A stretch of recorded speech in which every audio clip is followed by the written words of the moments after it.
안녕하세요. 임승우 목사님의 묵상 예레미야 애가 3장 3 제목 하나님의 본심. 주께서 인생으로 고생하게 하시며 근심하게 하심은 본심이 아니시로다. 예레미야 애가 3장 33절. 선하고 좋은 것. 예레미야 애가 3장 25에서 27절까지의 세 절은 모두 선하다, 좋다라는 뜻의 히브리어 톱으로 시작합니다. 이 단어는 단순히 좋다는 것이 아니라 하나님의 뜻과 목적에 부합한다라는 의미로 사용되었습니다. 3장 19절부터 시작된 마음의 극적인 변화는 24절에 여호와는 나의 기업이므로 내가 그를 바라리라 라는 고백으로 완성되었습니다.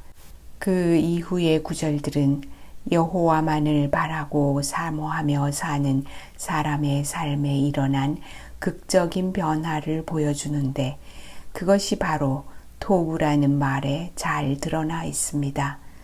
첫 번째 토부는 여호와는 선하시다는 것입니다. 고난 중에 하나님을 만난 사람에게 변화가 일어납니다.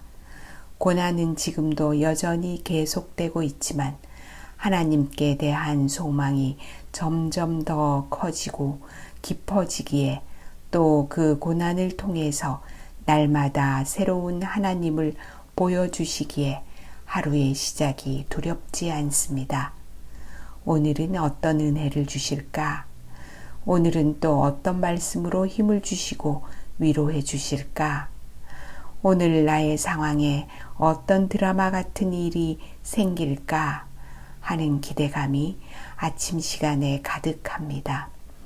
그는 여호와께서 자신을 선히 대하신다는 것에 아무런 의심이 없기에 아침부터 종일을 소망으로 채울 수 있습니다.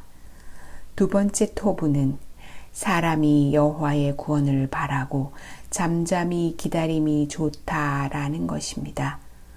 아직도 한낮의 고난 중에 있는 사람이 이런 고백을 하기가 어렵습니다. 그러나 그 고난 중에 하나님을 만난 사람은 누구나 이런 고백을 하게 됩니다. 여전히 고통이 계속되지만 더 큰 소망이 하나님께 있고 하나님 안에서 선하심을 맛보았기에 그는 이런 고백을 하게 됩니다. 세 번째 토부는 사람이 젊었을 때 멍에를 매는 것이 좋다라는 것입니다. 그는 젊어서 고생은 사서도 한다는 말의 성경적 의미를 깨닫습니다. 그 사람은 소망의 하나님이 그를 연단하기 위해 멍에를 메우셨음을 깨닫습니다. 이제 그에게 행동의 변화가 일어납니다. 그는 고난을 받을 때 원망하거나 불평하지 않습니다. 고난은 주님께서 당신의 뜻을 가르치기 위해 주신 것을 알기에 그는 잠잠합니다. 그는 자신의 입을 땅의 티끌에 댈 정도로 스스로 겸손하기를 배웁니다. 자기를 핍박하는 자에게 뺨을 돌려댑니다. 하나님의 본심을 아는 사람. 33절은 하나님이 하신 말씀이 아닙니다.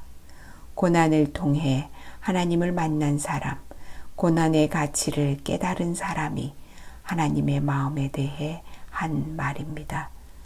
고난 중에 하나님의 선하심, 곧 토부를 경험한 사람은 근심의 고난 속에서 하나님의 풍부한 인자하심과 긍휼하심을 누리고 있습니다. 이제 이 사람은 하나님의 본심을 알아챘습니다. 하나님의 마음과 그의 마음은 하나가 되었습니다. 하나님의 뜻이 바로 그의 뜻입니다. 갈라디아서 2장 20절의 말씀이 그의 삶에 이루어집니다. 내가 그리스도와 함께 십자가에 못 박혔나니 그런즉 이제는 내가 사는 것이 아니요 오직 내 안에 그리스도께서 사시는 것이라. 이제 내가 육체 가운데 사는 것은 나를 사랑하사 나를 위하여 자기 자신을 버리신 하나님의 아들을 믿는 믿음 안에서 사는 것이라. 기도. 주님의 마음이 제 마음입니다. 아멘.